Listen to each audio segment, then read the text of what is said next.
This channel is for educational purposes only. Please do your own due diligence before making any investment decisions. Hi, this is Joe. I'm doing this from Dominican Republic. We got a few days off, and I wanted to make sure I covered something for the Tuesday video. And I'm doing something interesting today. It's going to be how we can simplify not only our trading approach, but understanding how we can use that to reduce the risk in our approach. All right, let's go ahead and get going. Now, if you want to learn more about some of these techniques, you can start with my book. Also, if you do enjoy this content, please hit that like button and also subscribe. Okay, we're going to start out with Century Aluminum. I want to give a couple of examples because I think it's crucial for you to understand. Not only does this happen all the time, okay? This pattern I'm going to show you, it's not even a pattern. It's just so simple what I'm going to explain today. But what I want to make sure you get is that it happens in any time frame, okay? And we are only looking to capture one leg. We don't need to be in and live through pullbacks and then see it go again and then pull back and go again. We don't need that. We can enter on a turn here and get one leg. And we might not get the whole leg. We might just get it to here. We might just get it to the prior high. Okay. And what we're going to do is we're going to use the risk reward component to tell us where we should be taking profits and keep life very, very simple. So what I really want you to understand today is that the reason why I love the pullback trade offers us the ability to control risk and leave an upside so that you provide yourself with that risk reward equation that always works. All right. Now, I'm not suggesting that you're going to have this massively high win rate. You're not necessarily going to have that. But if you play by the types of things that I look for, you're going to increase the likelihood that you're really going to increase the likelihood that you're going to stay above 50% in terms of the win rate. But you don't, as long as you're somewhere in that 45 to 55% win rate area, you can make money using this approach. And the reason is we are going to risk this amount here when we take a trade. See that little box? That's how much we're risking. And then our upside is going to be at least to the prior high. But most of the time, when we're looking for the types of patterns that I'm trying to find, especially if we add in the momentum component, which I don't have on the charts today, we're going to be able to look for stocks that are going to make a higher high.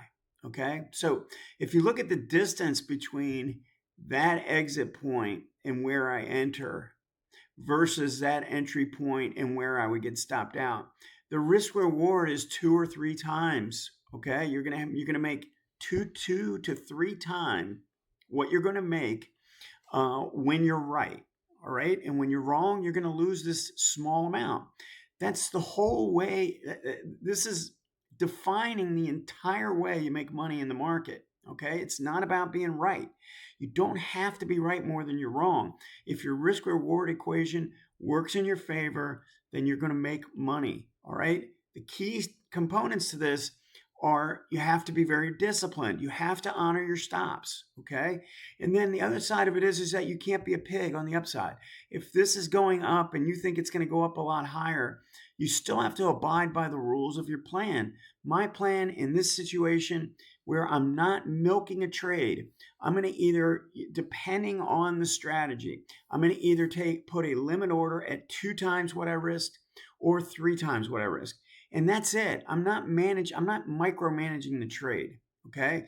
Now, one other thing I might do in this situation is I would look at how much I risked. And once I get beyond that in profits, I might go to a break even. Okay. Now, you might give it a little bit more than that, say maybe not just what you risk, but what you risk plus a little bit more. Okay. So that it gets a little bit farther away from your entry. At that point, you take the risk off the trade.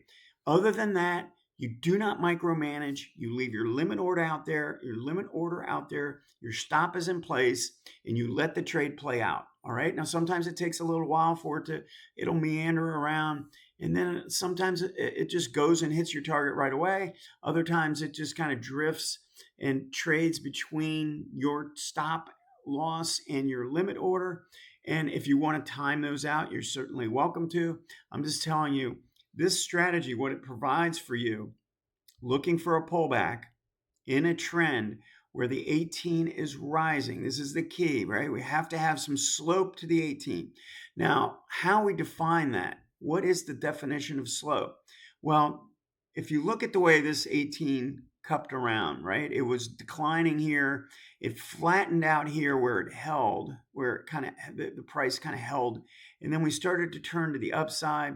I would say at this point here, where we have what's clearly defined as upward slope, is a potential buyable pullback. Okay. Now, we want to sort of be careful when the 18 goes really vertical like this. If it's going like that, I wouldn't really look at this as a potential pullback trade. All right. We're looking for that sweet spot. This is right in the sweet spot right here. All right. This is also breaking out above prior resistance. And then we get this pullback. All right. Now, I'm not going to go into all the details of how you would enter, but I will say this. We have this bottoming tail right at the 18. All right. Now, this is happening on a weekly chart. Now, we know we can go down to the daily chart and potentially find entry somewhere inside these bars. Okay.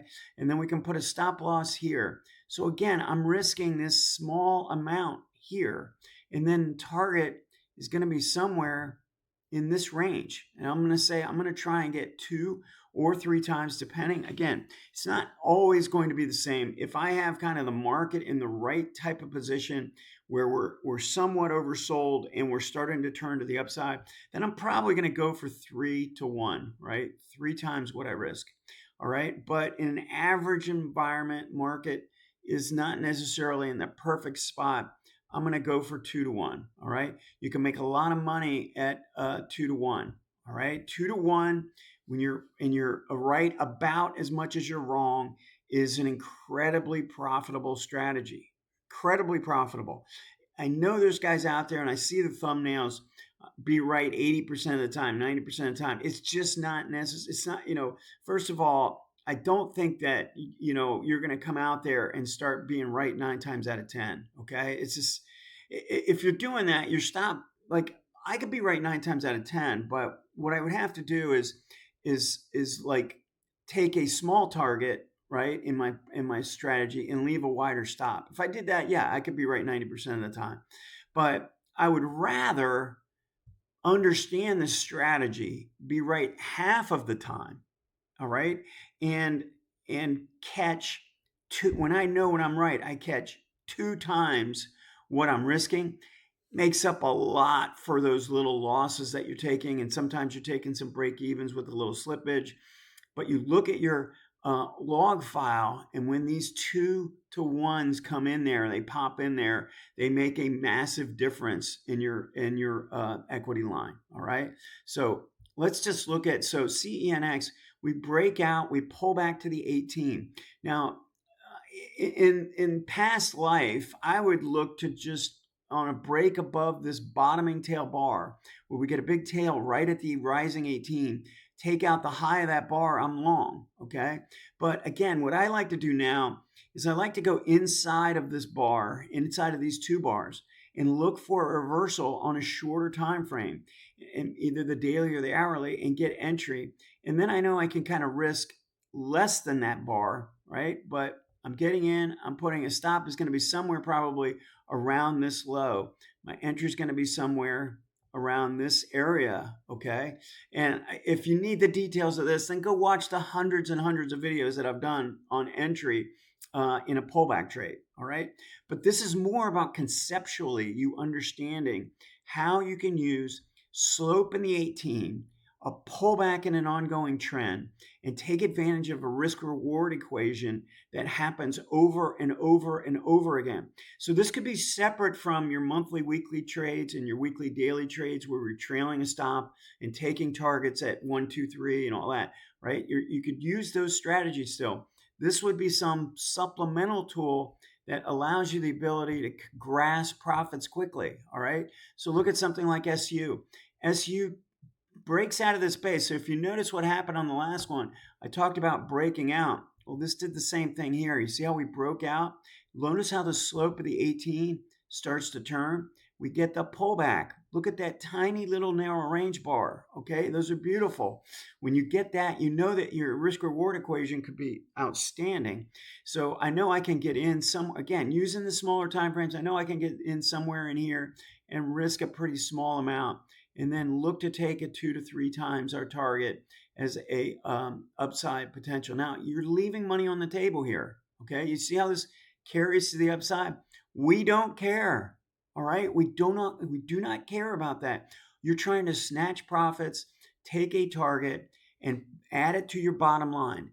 Trust me, you start doing these little trades on the side, and they don't necessarily have to have a big base like this. The ones that have a big base like this, you probably do want to trail. You probably do want to play as either a monthly, weekly, or a weekly, daily. That's fine. But you can play these and look for, again, 2 times your risk target in average markets, 3 times your risk when you get perfect situation. And when you have that, you can take advantage of it. And again, these things add up. They add to your bottom line. They make a big difference. Look at something like Micron. Now, this was crazy the way this was trading, but look at this massive bottoming tail right at the 18 with great slope to the 18, okay? We're right at that 18 mark. Now, as most of you know who've been watching this channel, I would not necessarily risk the entire bar here. I would probably go for the midpoint of this bar. I was a little high. Midpoint of the tail, look at the size of that, and I would probably have a stop that would be somewhere below that midpoint. All right. Now, I again, if I'm using the smaller time frame, it's going to do that for me. But we're going to look for a reversal somewhere close to the 18. Now, there's another part of this that makes this so important. The reason why I want to do it as close to the 18 as possible, because if it doesn't work, if it fails, it's going to break the 18, and that 18 is going to start rolling. So what does that mean? It means that no longer is there a trade on this stock. I'm going to take one loss on the stock. I'm not going to take two stops, 3 stops, 4 stops as I'm trying to make money on the way up. Believe me, you can get caught in a trap where you keep getting stopped out, but the trend still looks fine. If you do it close enough to the 18, you're only going to take one stop. All right, you lose one time, and then the equation really works in your favor.